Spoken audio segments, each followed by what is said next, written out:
Olá, ouvintes! Está no ar mais uma edição do Entrevistas DPE aqui na Rádio Defensoria. Eu sou Gislaine Teixeira e convido você a ficar com a gente para uma conversa cheia de informação, cidadania e temas que fazem a diferença na vida das pessoas. Então já sabe, aumenta o volume e vem com a gente. Nós vamos falar hoje sobre a defesa de crianças e adolescentes pelos conselheiros tutelares. Embora crianças e adolescentes sejam prioridade absoluta em nossa Constituição, será que na prática essa proteção acontece como deveria? Em um país com tantos contrastes, muitas situações de vulnerabilidade ainda permanecem invisíveis, silenciosas até dentro de casa. Neste episódio especial do Maio Laranja, recebemos os conselheiros tutelares André Lucas e Marcelo Oliveira, que compartilham suas experiências no enfrentamento às violências contra crianças, os desafios da função, os sinais que não podem ser ignorados, o papel fundamental da escola, o envolvimento da comunidade e, acima de tudo, a força da escuta e da denúncia. Sejam bem-vindos, obrigado por terem aceitado o convite. Primeiramente, muito obrigado por mais uma vez a DPE ser a voz das pessoas que não têm seus direitos garantidos. Dizer também que esse Maio Laranja ele possui um simbolismo muito importante para que nós que atuamos na área dos direitos do criança e adolescente possamos, mais uma vez, entornarmos as nossas vozes e tentarmos combater todo tipo de violência. Não só a violência sexual contra criança e adolescente, mas chamar a sociedade civil, a sociedade organizada, a sociedade em geral, para que a gente juntos possam garantir esses direitos e dar voz àquelas pessoas que estão silenciadas. Bom, nós agradecemos pela oportunidade e a gente entende que nós estamos num período importantíssimo para poder trazer, essa reflexão e essa conscientização para todos, porque é um dever de todos nós, garantirmos os direitos das crianças e dos adolescentes, a proteção. E, infelizmente, nem todos têm esse conhecimento, Então, as oportunidades que a gente tem para poder compartilhar essas informações e o conhecimento que nós temos é sempre válido e a gente sempre aproveita essas oportunidades para trazer a importância do dever de cada cidadão, da família, do Estado, de nós que estamos aqui na frente desse trabalho como conselheiros e também poder alcançar outros profissionais, como você falou aí da questão da educação. Eu acredito que um professor ele não estuda pensando no que ele pode encontrar nesse tipo de situação, de extrema vulnerabilidade que ele encontra dentro da sala de aula. Então, o professor ele se forma com um objetivo e quando ele chega na sala de aula ele se depara com uma outra realidade e nem sempre, ele está preparado para isso. Então, é importante a gente utilizar esses momentos, esses espaços para a gente poder também não jogar responsabilidade em cima do professor, mas como cidadão, como sociedade também e poder compartilhar, e como ele poderia, como esse profissional também poderia, somar junto com a gente a proteção da criança e do adolescente. Como foi o início da carreira de vocês como conselheiros tutelares? O que motivou a escolha por essa função e o desejo de atuar na proteção de crianças e adolescentes? Legal. Eu tenho uma trajetória um pouco diferente, Eu sou formada em farmácia e bioquímica. Entrei na área da educação para, na realidade, ajudar os meus pais, que eles tinham recém-aberto um centro recreativo, um centro de recreação infantil. E eu comecei a me dividir ali, Eu ajudava meus pais e ia para o meu trabalho, na minha área de formação, que também eu amo muito, a área da saúde. E quando eu me percebi, eu já estava extremamente envolvida, com as crianças, envolvidas com o direito da criança, porque quando a gente começa a estudar sobre a infância, a gente estuda e vivencia ali na prática a infância, não tem como você não chegar nos direitos.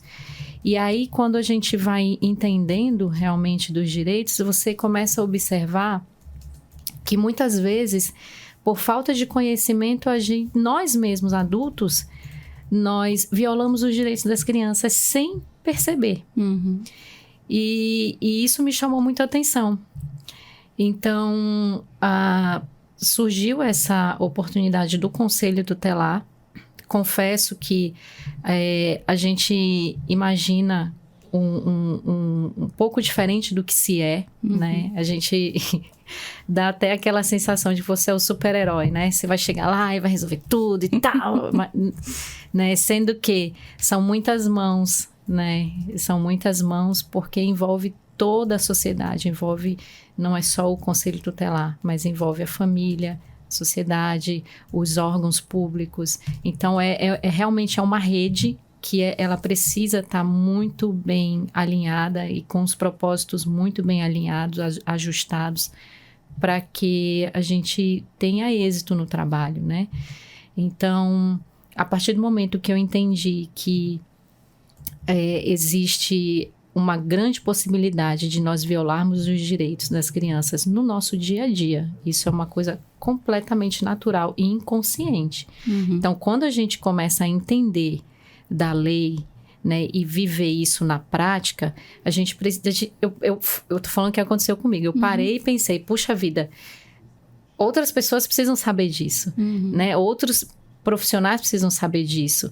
Então, como eu já estava bem na área da educação, aí a primeira coisa que eu pensei, outros educadores precisam saber disso, né? E daí, para resumir, eu realmente larguei a minha área de formação inicial e entrei, assim, de cabeça na área da infância, especificamente na área da infância. E assim, não consigo, sinceramente, nem estudar outra coisa, assim. Quando eu paro para ver meus livros, os livros que eu escolho para ler, tudo envolve nessa questão do direito da criança e do adolescente. Tem uma autora que eu sempre falo, que eu tenho gostado muito de ler ela, dentre outros que eu tenho lido, que é a pedagoga Maria Montessori. E ela fala muito sobre a questão social, que o problema social universal é o problema da infância. Então, se você for... E, de fato, se você for parar para pensar, de uma forma universal, a infância, ela é um grande problema social, porque de uma forma muito inconsciente, os adultos, eles acabam violando os direitos das crianças. Não estou dizendo aqui que as famílias são malvadas, que as famílias são perversas, não, mas por falta de conhecimento, existe uma violação. E aí a informação, como esse momento, é extremamente necessário e importante para que comece a ser plantada uma semente, né, de um novo comportamento de nós adultos, né, frente ali à infância. E você, André, como é que foi o início da sua carreira de conselheiro? Bom, eu comecei a minha carreira sendo um protagonista juvenil por meio da participação dos grêmios estudantis. Foi lá ali que eu me aproximei da pauta. Em seguida, me tornei conselheiro de Direito do Conselho Estadual do Direito do Criança e Adolescente. Logo em seguida, aos 18 anos, eu tinha acabado de completar 18 anos, eu recebi um convite da Secretaria do Trabalho e Bem-Estar Social para assumir a Secretaria Executiva do Conselho Estadual. Então, desde 2019, eu venho exercendo esse trabalho na área da criança e adolescente. Eu não sou conselheiro de tutelar, né? Mas eu sou conselheiro de direito e a gente trabalha muito próximos, Sim. né? Conselho de tutelar complementa o conselho de direito e o conselho de direito complementa o conselho tutelar, né? E aí eu trabalho na CETRABS, sou servidor do CETRABS, e por meio do Conselho Estadual do Direito do Adolescente, a gente faz as parcerias, implementações, as capacitações continuadas de todos os conselhos tutelares de Roraima, né? Os 3 da capital e os demais 15 dos outros municípios. Então, hoje Roraima tem 17 conselhos tutelares, 15 conselhos de direito, que são alojados, acompanhados de forma técnica pelo Conselho Estadual em parceria com a Secretaria do Trabalho e Bem-Estar Social. Eu imagino que você pegou uma fase difícil na pandemia, né? É todo mundo em casa, as crianças também sofrendo abuso. Inclusive a pandemia, ela mudou o meu modo de ver e também a minha escolha de profissão, né? Assim que eu saí do ensino médio, eu cursei o vestibular, passei para o curso de História na Universidade Estadual, e aí chegou a pandemia, eu fiquei sem aula, a gente não poderia fazer tantas coisas, e aí eu recebi um convite para ir para o campo, né? Acompanhar as ações no campo, em loco, e foi quando eu fui para o Baixo Rio Branco, eu passei... Olá, ouvintes! Está no ar mais uma edição do Entrevistas DPE aqui na Rádio Defensoria. Eu sou Gislaine Teixeira e convido você a ficar com a gente para uma conversa cheia de informação, cidadania e temas que fazem a diferença na vida das pessoas. Então já sabe, aumenta o volume e vem com a gente. Nós vamos falar hoje sobre a defesa de crianças e adolescentes pelos conselheiros tutelares. Embora crianças e adolescentes sejam prioridade absoluta em nossa Constituição, será que na prática essa proteção acontece como deveria? Em um país com tantos contrastes, muitas situações de vulnerabilidade ainda permanecem invisíveis, silenciosas até dentro de casa. Neste episódio especial do Maio Laranja, recebemos os conselheiros tutelares André Lucas e Marcelo Oliveira, que compartilham suas experiências no enfrentamento às violências contra crianças, os desafios da função, os sinais que não podem ser ignorados, o papel fundamental da escola, o envolvimento da comunidade e, acima de tudo, a força da escuta e da denúncia. Sejam bem-vindos, obrigado por terem aceitado o convite. Primeiramente, muito obrigado por mais uma vez a DPE ser a voz das pessoas que não têm seus direitos garantidos. Dizer também que esse Maio Laranja ele possui um simbolismo muito importante para que nós que atuamos na área dos direitos da criança e adolescente possamos, mais uma vez, entornarmos as nossas vozes e tentarmos combater todo tipo de violência, não só a violência sexual contra a criança e adolescente, mas chamar a sociedade civil, a sociedade organizada, a sociedade em geral, para que a gente juntos possam garantir esses direitos e dar voz àquelas pessoas que estão silenciadas. Bom, nós agradecemos pela oportunidade e a gente entende que nós estamos num período importantíssimo para poder trazer, né, essa reflexão e essa conscientização para todos, porque é um dever de todos nós, né, garantirmos os direitos das crianças e dos adolescentes, a proteção.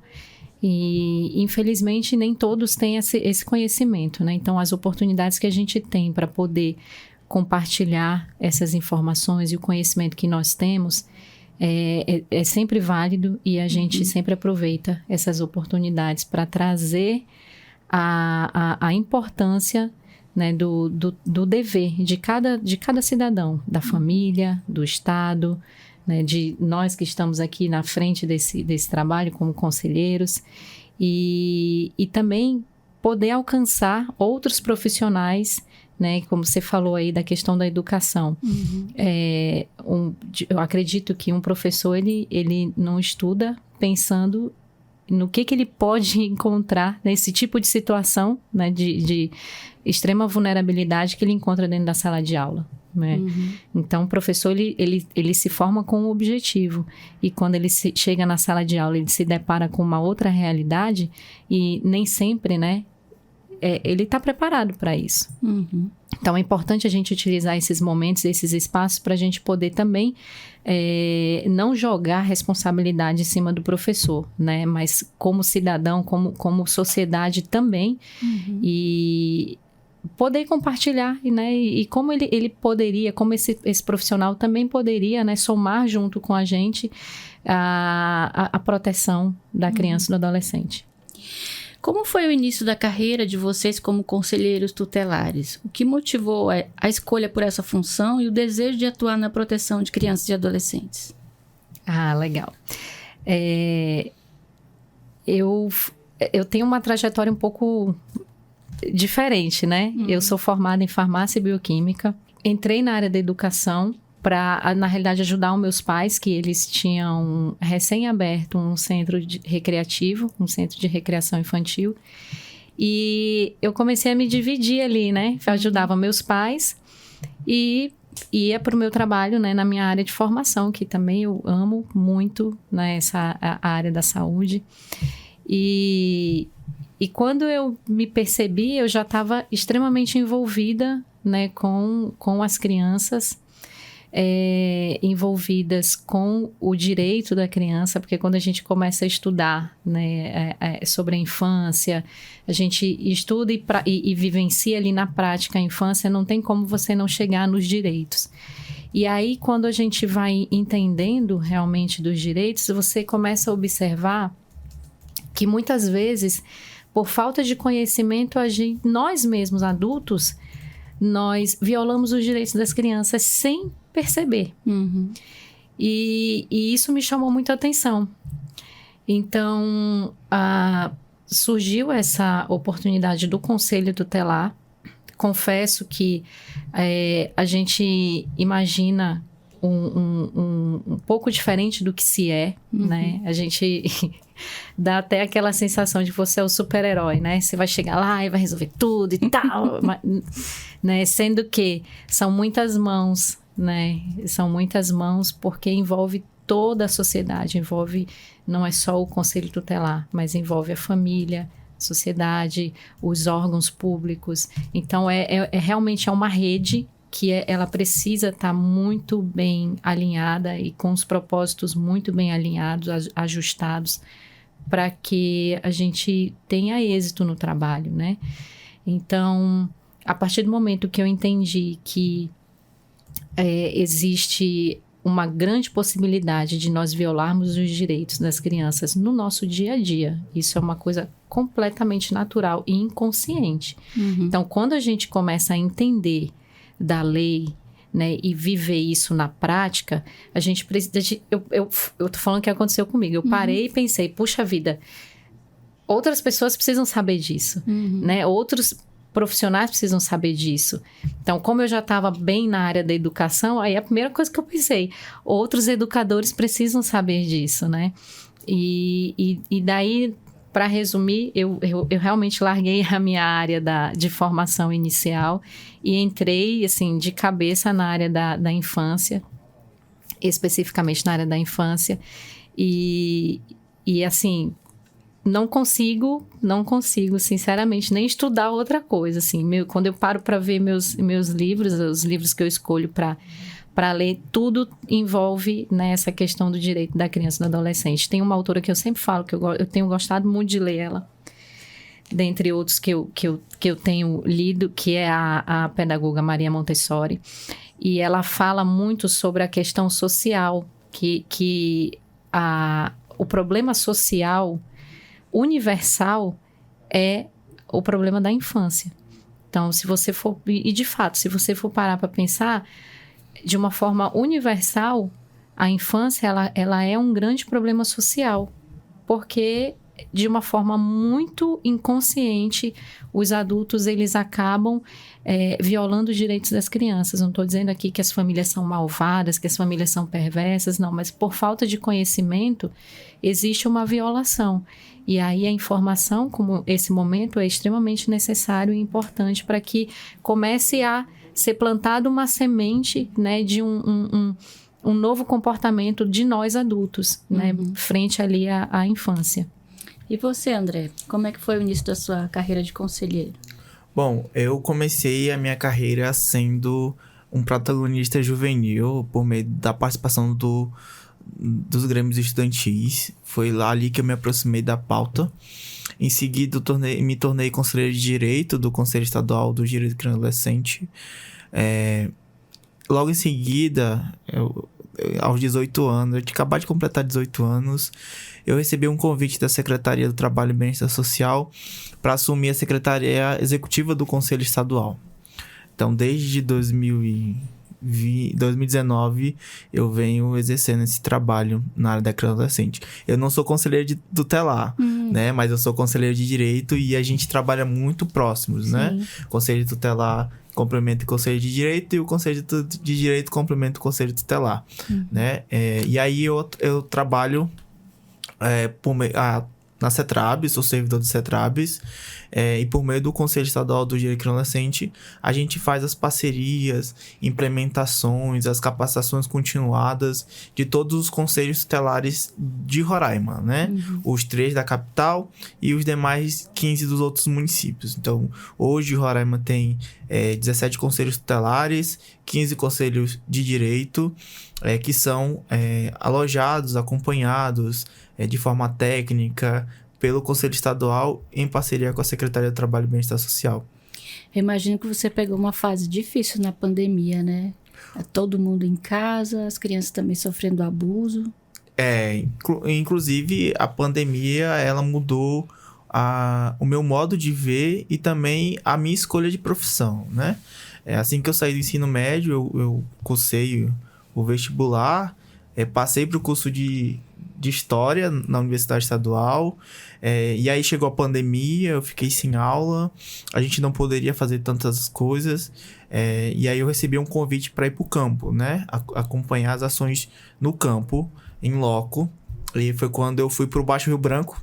Eu passei 1 mês e meio no Baixo Rio Branco, executando algumas ações de proteção, não só a entrega do programa Cesta da Família, mas dando orientações sobre criança e adolescente também.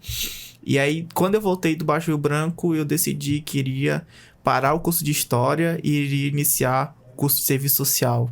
Então, hoje, eu estou perto de me formar no curso de Serviço Social e a minha área de pesquisa é criança e adolescente. Então, assim, esse mundo, eu sempre falo isso. Uma vez que você entra na porta da criança e adolescente, você pode ser conselheiro de direito, conselheiro tutelar ou sociedade civil organizada. Você não consegue sair.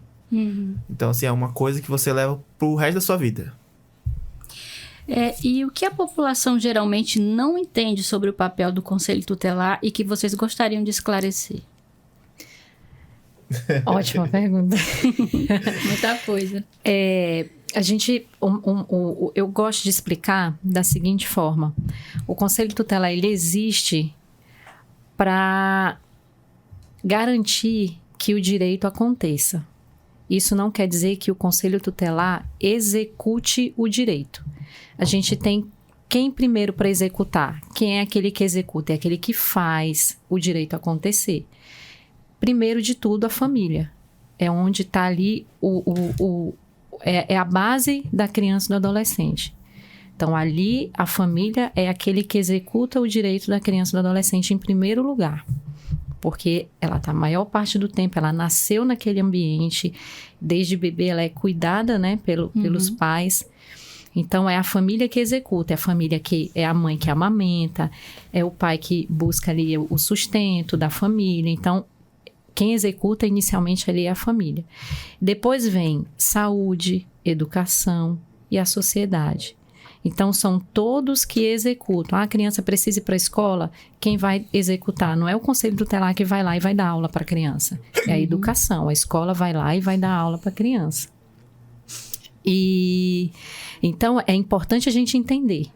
E aí, já me fizeram a pergunta, então o que o Conselho Tutelar faz, pelo amor de Deus? Não faz nada.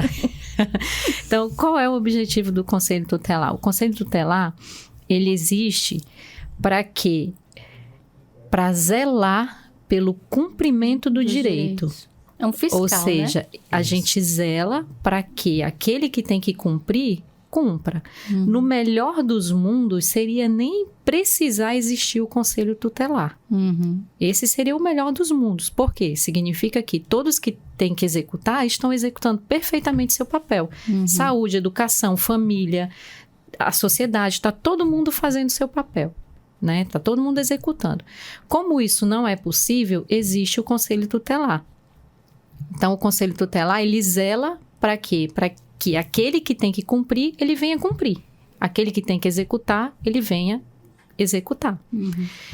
Eu sempre falo que quando existe uma demanda no Conselho Tutelar, significa que teve um direito violado. Alguma coisa falhou, né? Alguma coisa falhou. Aí a gente precisa entender. Onde está essa falha? Para quê? Para o Conselho Tutelar apontar o dedo e ficar dizendo, você não está fazendo? Tá... Não é esse o objetivo. Mas entender onde está a falha, talvez o sistema está muito com muita demanda e não está conseguindo atender a população de uma forma igualitária. Então, o Conselho Tutelar ajudaria, né, deveria ajudar na criação de políticas públicas. Poxa, se naquele bairro ali nós temos um atendimento muito grande ali no CRAS, de assistente social, a gente precisa, ou tem uma demanda muito grande na questão da educação e a gente não tem vaga suficiente. Então, a gente começa a propor, né, ao executivo ideias de políticas públicas, somado, lógico, com o Conselho de Direito. Então, isso tudo precisa realmente estar muito bem ajustado. Para quê? Para que a gente seja assertivo, para que o executivo não venha usar, por exemplo, uma verba de uma forma que não teria necessidade. Então, a gente ajuda, né, nesse sentido também, de que as políticas públicas elas sejam mais assertivas para que o direito seja executado e não exista violação de direito, que seria o melhor dos mundos. E aí, digamos que aconteceu a violação do direito. O Conselho Tutelar precisa saber, para a gente entender onde está esse violador, o que está acontecendo. É a família? É o Estado? Dentro do Estado, a educação? É a saúde? Como que está funcionando isso? Para quê? Para que a gente consiga garantir que para a gente consiga zelar pelo cumprimento do direito que está ali, está sendo violado.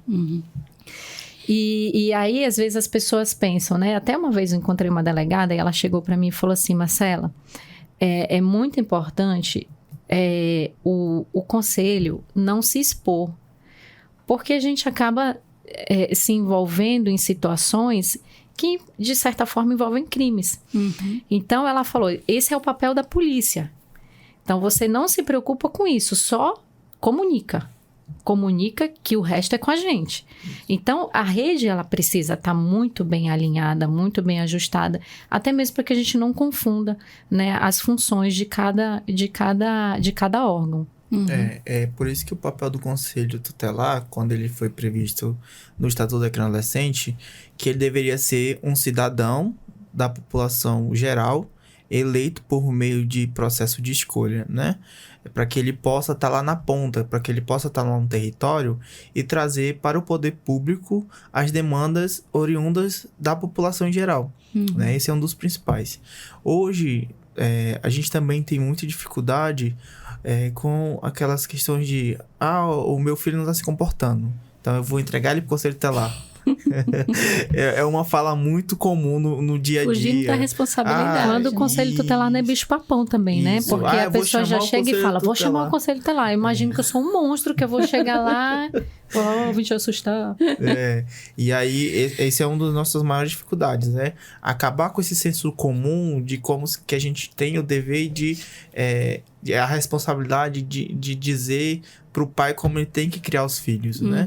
Ou que a gente tem que criar os filhos para os pais. E esse não é o papel do Conselho Tutelar. O papel do Conselho Tutelar é buscar alternativas para que o cumprimento do direito e dos deveres sejam feitos. É logicamente que tem uma atribuição do Conselho Tutelar que ele pode aconselhar um pai acerca do filho ou fazer encaminhamentos, mas não ser esse inimigo da família ou da criança, mas ser um aliado. Né? Essa é a principal figura do Conselho Tutelar.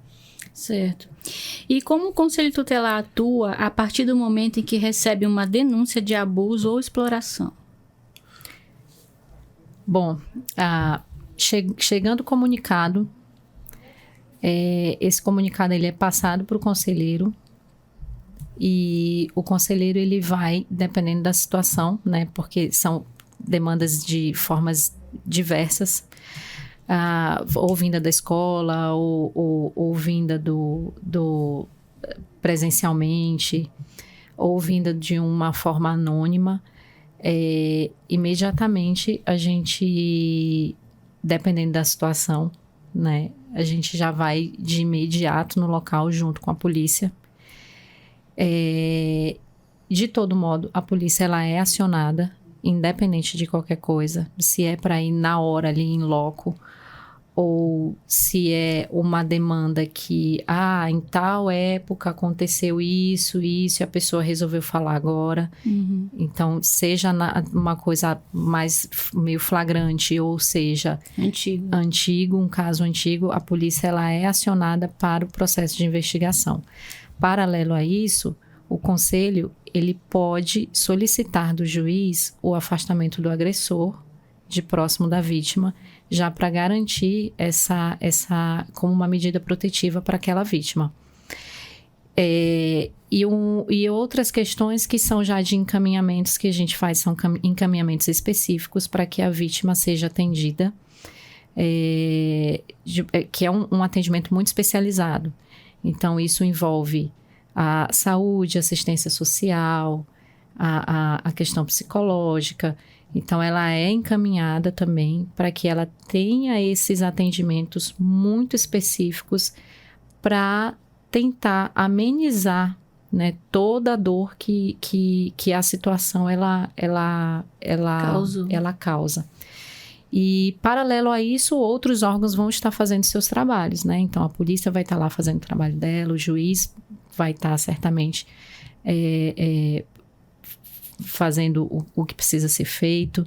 E o nosso foco, né, no conselho tutelar, imediatamente é com a vítima, né, a criança ou o adolescente.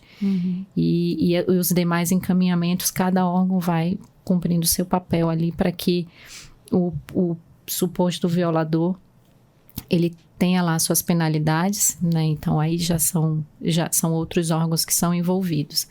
Mas no caso do conselho tutelar, imediatamente é fazer com que essa vítima ela tenha acesso aos órgãos que vão executar esse cuidado com ela.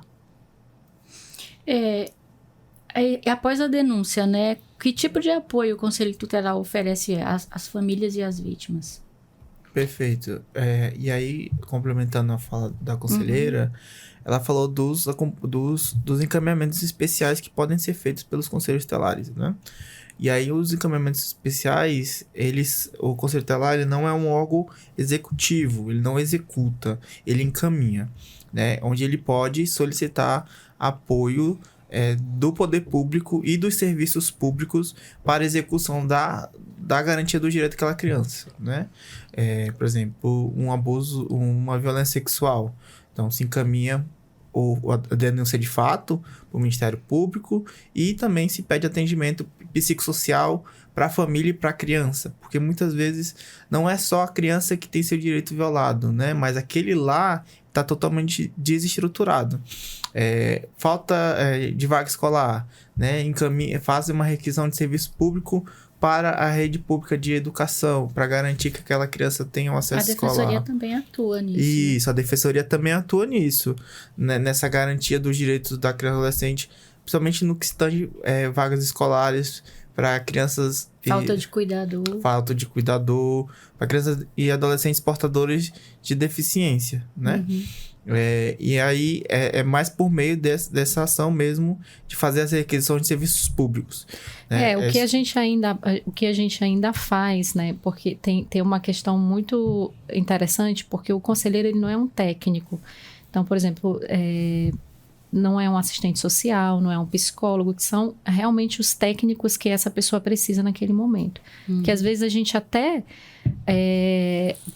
pode ter uma abordagem ali que não é técnica, né? Então, a gente precisa realmente desses profissionais para, de fato, não revitimizar, não correr o risco de revitimizar essa vítima e que essa vítima ela tenha o atendimento muito mais especializado, muito mais adequado para aquela situação que ela vivenciou.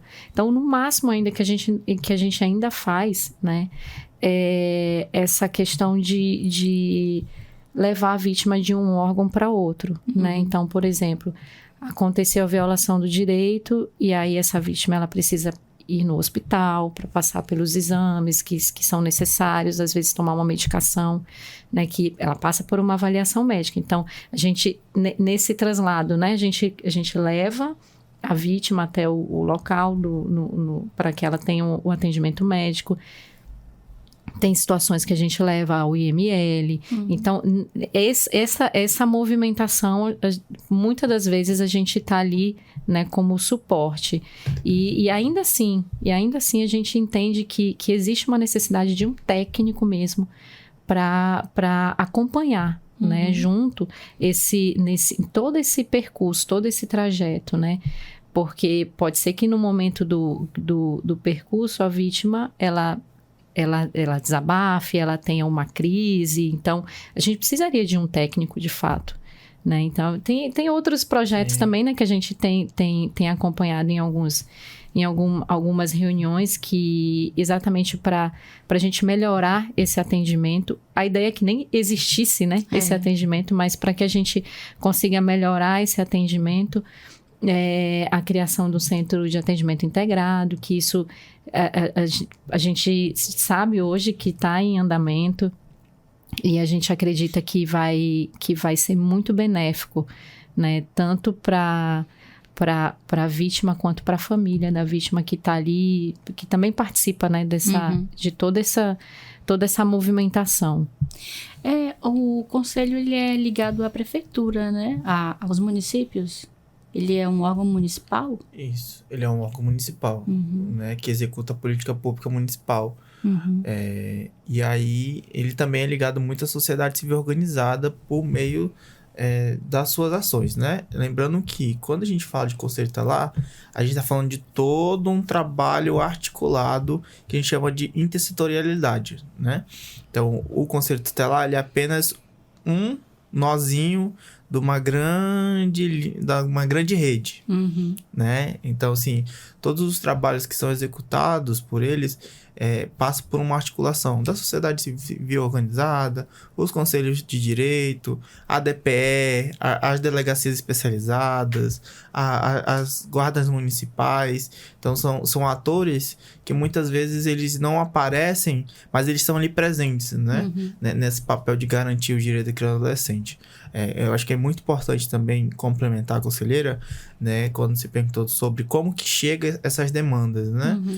E reforçar que existe canais de denúncia, como o próprio Disque 100, que é um canal totalmente gratuito, anônimo, que as pessoas podem realizar as denúncias, e essas denúncias serão encaminhadas para os conselhos mais próximos, os contatos dos próprios conselhos tutelares, né, que a gente tenta divulgar o máximo possível para que chegue na população, o 190, que é da Polícia Militar, o número da Polícia Civil, né, e também, logicamente, né, que a Defensoria Pública, por meio das suas unidades no território, que são portas de entrada, né, para que essas pessoas possam denunciar e claramente, né, serem atores da proteção do direito do adolescente. A gente tem aqui os contatos. Em Boa Vista, a população pode e deve denunciar por meio dos seguintes canais: o Disque 100, como o André falou, que é gratuito, anônimo e funciona 24 horas por dia. O Conselho Tutelar Central tem o número 98404-2524, pode mandar mensagem. A Delegacia de Proteção à Criança e ao Adolescente, 984-14-5291. O Ministério Público do Estado, que é a Promotoria da Infância e Juventude, o telefone 3198-3500, e a própria Polícia Militar no 190. Tem uma frase aqui bem impactante que diz que o silêncio protege o agressor e a denúncia protege a vítima. Então, se você sabe de algum caso, não proteja o agressor, proteja quem está sofrendo, né? E sabemos que Boa Vista possui características culturais, sociais e econômicas próprias que podem influenciar o trabalho de vocês, né? Como essas particularidades impactam na rotina e nos desafios que vocês enfrentam? E que pergunta, viu? Então, na verdade, não só Boa Vista, mas Roraima em si, ela possui características muito peculiares por se tratar de uma região amazônica, né, de difícil acesso, onde, infelizmente, nem todos os serviços públicos estão presentes em todos os nossos municípios. Muitas vezes os serviços públicos eles estão centralizados aqui na capital. Então, imagine você realizar um conselheiro tutelar, realizar um atendimento lá no Iramutã, ter que descer para Pacaraima, que é onde fica a delegacia, e em seguida ter que descer para Boa Vista, onde fica o ML, né? Então, tudo isso dificulta muito o acesso aos serviços dos conselheiros tutelares, né? Nos últimos anos, a gente vem buscando formas de tentarmos diminuir esses impactos, né? Facilitando por meio de investimentos em parceria com o governo do estado de Roraima, como capacitações, expansão dos serviços, fomento dos serviços nos municípios, né?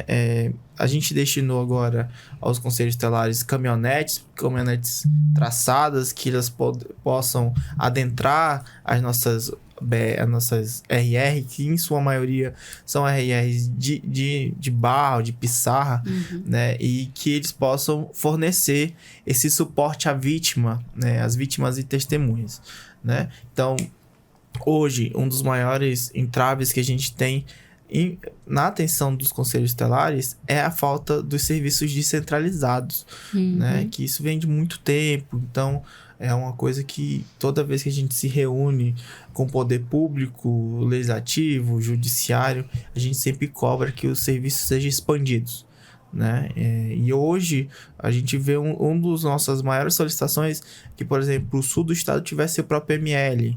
Então hoje a gente já tem nosso próprio ML no sul do estado, né? E talvez um mais no norte, para tentar desafogar, porque imagine, Boa Vista ter que atender a capital e ainda ter que atender os 15 municípios por meio dos seus serviços. E é extremamente desafiador, porque a gente tem uma concentração muito grande de migrantes. Nós temos os indígenas. E para tudo a gente precisa pensar em inclusão, né? Para conseguir realmente atender essas pessoas que também têm demandas e saber atendê-los, né? Então, a gente precisa realmente de uma grande parceria para que, primeiro, a gente consiga se comunicar, né? Já tem a dificuldade da língua, independente da situação. Se é um indígena, se é um venezuelano, ou se é um haitiano, que tem também. Então, como que a gente faz? A gente precisa se comunicar. Então, a gente precisa da ajuda dos órgãos para isso, né? Principalmente ali de quem executa. Hoje, nós vamos ter, hoje à tarde, uma reunião com um representante do Ministério do Desenvolvimento Humano, que ele está trazendo essa discussão sobre o centro de atendimento para os indígenas. E isso é extremamente importante. Já aconteceu de a gente receber ligação de antropólogo para falar, olha, vai lá e vê o que está acontecendo com o indígena. Eu falei, não, vamos comigo. Eu preciso de você. Não é assim? E de um intérprete? Porque eu preciso de um intérprete. A gente vai chegar lá, né? As pessoas, elas têm medo do conselho tutelar. Então, a gente já chega lá e já tem uma aversão. Então, eu preciso chegar, mas que eu tenha uma pessoa que vai conseguir me ajudar a comunicar. Para quê? Para que eu consiga, no mínimo, orientar, que é um dos meus papéis. É orientar, né? E tem aquela questão também cultural que a gente precisa entender para poder saber orientar sobre o Estatuto da Criança e do Adolescente, né? Eu não estou dizendo que é uma questão cultural, então deixa porque é cultural. Não. Existe a questão cultural que precisa ser respeitada, sim. Mas, como eu digo, se a gente sabe trabalhar a inclusão, a gente consegue, de uma forma muito respeitosa, se comunicar e conseguir apresentar que existe a legislação que precisa ser seguida, né? Então, são formas e formas, né? E para isso, sim, a gente vê muitos entraves, né? Para que a gente consiga realmente ter um atendimento bem mais efetivo e assertivo, né? Então, é lógico, a gente tem, por exemplo, no território que eu fico, que é o território 1, nós temos um grande parceiro que ele é um voluntário. Ele é um voluntário e sempre que tem questões indígenas, a gente chama ele. Porque ele conhece a população. A cultura. Ele conhece a cultura, ele conhece a língua. Então, ele é um super parceiro nosso. Então, a gente sempre conta com ele. E ele não é órgão.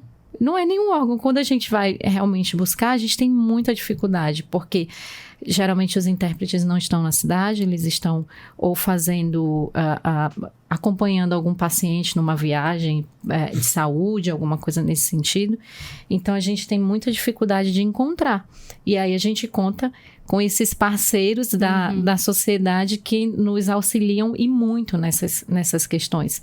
E nem sempre todos têm formação, né? Antropólogo não está dentro do órgão, não está, mas estão ali para nos ajudar. Então, a gente faz de tudo para tentar realmente atender e fazer de uma forma respeitosa, né?